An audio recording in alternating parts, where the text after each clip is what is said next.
Next నెల్లూరులో కూడా ఒక డిఫరెంట్ సినారియో కనిపిస్తుంది మనకి నెల్లూరులో.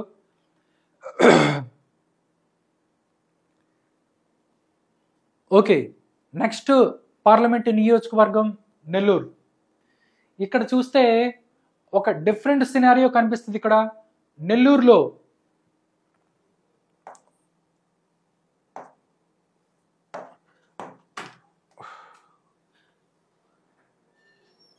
ఓకే, మనం నెల్లూరు చూసుకున్నట్టయితే ఒక డిఫరెంట్ సినారియో కనిపిస్తుంది. నార్మల్గా అయితే వైఎస్ఆర్ కాంగ్రెస్ పార్టీకి నెల్లూరు కంచుకోట అని చెప్పొచ్చు. ఇక్కడ గత ఎన్నికల్లో ఇక్కడ నెల్లూరు నుంచి ఎక్కువ సీట్లు వచ్చాయి వైఎస్ఆర్ కాంగ్రెస్ పార్టీకి. దాని తర్వాత వైఎస్ఆర్ కాంగ్రెస్ పార్టీ నుంచి టీడీపీకి వచ్చారు. బట్ ప్రజెంట్ పరిస్థితి అయితే నెల్లూరు లోక్సభ మరియు శాసనసభ నియోజకవర్గాల సర్వే చూసుకున్నట్లయితే నెల్లూరు లోక్సభ స్థానంలో ఎవరు గెలుస్తారా అంటే ఇక్కడ కీన్ కంటెస్ట్, వీళ్ళు హోరాహోరీ తప్పదని చెప్తున్నారు. దీంట్లో మనం అసెంబ్లీ నియోజకవర్గాలను మనం ఒకసారి చూసుకున్నట్లయితే మొత్తం 7 అసెంబ్లీ నియోజకవర్గాలు ఉన్నాయి. దాంట్లో మనం చూసుకున్నట్లయితే మొదటిది కందుకూరు, కావలి, ఆత్మకూరు, కోవూరు, నెల్లూరు సిటీ, నెల్లూరు రూరల్, ఉదయగిరి. ఈ మొత్తం 7 అసెంబ్లీ స్థానాలు ఉన్నాయి. దీంట్లో కందుకూరులో వైఎస్ఆర్సీపీ విజయం సాధించబోతోంది అని ఈ యొక్క సర్వే చెప్తుంది. కావలిలో మాత్రం టీడీపీ అండ్ జనసేన గెలుస్తోంది అని చెప్తున్నారు. దాంతోపాటు ఆత్మకూరు చూస్తే మనం ఇక్కడ కీన్ కంటెస్ట్, ఆత్మకూరు మనం ఒకసారి చూసుకున్నట్లయితే హోరాహోరీ తప్పదు అని చెప్తున్నారు.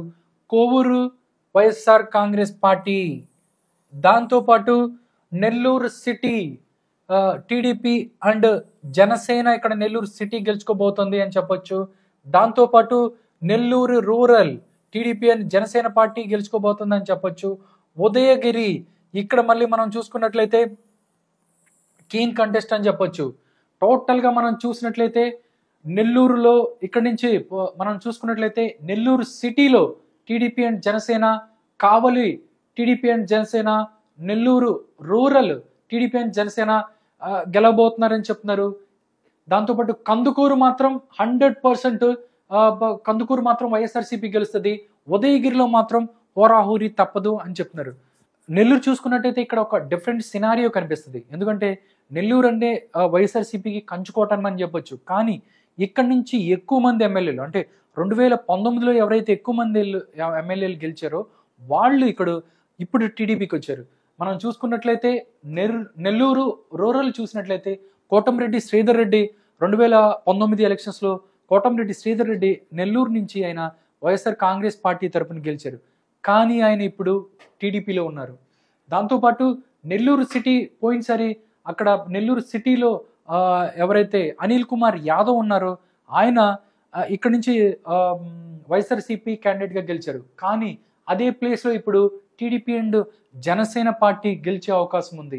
అంటే టోటల్గా ఇక్కడ సినారియో చూస్తే నెల్లూరు అనేది వైఎస్ఆర్సీపీని చేతుల్లో నుంచి టీడీపీ వైపు మళ్ళింది అని చెప్పొచ్చు. ఎందుకంటే ఇక్కడ ఉదయగిరి కూడా మన సేమ్ ఇష్యూ అనే ఉంది. ఉదయగిరికి 2019 ఎలక్షన్స్లో ఉదయగిరి నుంచి చంద్రశేఖర్ రెడ్డి ఎవరైతే ఉన్నారో ఆయన అక్కడ గెలిచారు. ఆయన ఇప్పుడు మళ్ళీ టీడీపీ వైపు ఉన్నారు. అంటే ఉదయగిరి, నెల్లూరు రూరల్ అవ్వచ్చు, కావలి, ఇవన్నీ కూడా టీడీపీకి అనుకూలంగా ఉండే అవకాశం ఉంది. టోటల్గా ఒకటి 2 అనమాట. ఒకటి కందుకూరు, నెక్స్ట్ 2 కొవ్వూరు. ఈ కందుకూరు అండ్ కొవ్వూరు మాత్రం వైఎస్ఆర్సీపీ గెలిచే అవకాశం ఉంది. ఆత్మకూరులో మాత్రం టఫ్ ఫైట్ ఉండే అవకాశం ఉందని చెప్తున్నారు. చూడాలి 2024 ఎలక్షన్స్లో ఓటర్ల తీర్పు ఎలా ఉండబోతుంది, ఏ పార్టీకి వాళ్ళు ఓటేస్తారనేది మనం తెలుసుకోవాల్సి ఉంది. కానీ ఓట్ షేర్ మనం ఒకసారి చూసుకున్నట్లయితే నెల్లూరు లోక్సభ మరియు శాసనసభ నియోజకవర్గాల్లో టీడీపీ అండ్ జనసేన పార్టీకి మొత్తంగా 49% ఓట్ షేర్ వచ్చే అవకాశం ఉంది టీడీపీ అండ్ జనసేనకి. దాంతోపాటు వైఎస్ఆర్ కాంగ్రెస్ పార్టీకి 47% ఓట్ షేర్ వచ్చే అవకాశం ఉందని చెప్పు. అంటే వైఎస్ఆర్సీపీ కన్నా టీడీపీకి 2% ఓట్ షేర్ నెల్లూరులో వచ్చే అవకాశం ఉందని చెప్తుంది. దాంతోపాటు ఇతరులు ఇక్కడ 4% ఓట్ షేర్ వచ్చే అవకాశం ఉందని చెప్తుంది.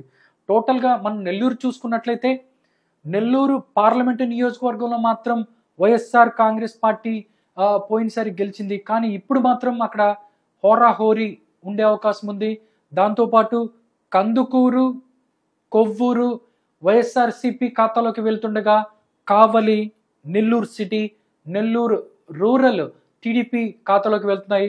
బట్ ఉదయగిరి, ఆత్మకూరు మాత్రం ఈ 2 నియోజకవర్గాల్లో మాత్రం హోరాహోరీ తప్పదు అని ఈ యొక్క pioneer poll strategies private limited అనే సంస్థ చెప్తుంది. ఇది నెల్లూరు పరిస్థితి. నెక్స్ట్ మనం ఇంకొక పార్లమెంట్ నియోజకవర్గానికి వెళ్దాం.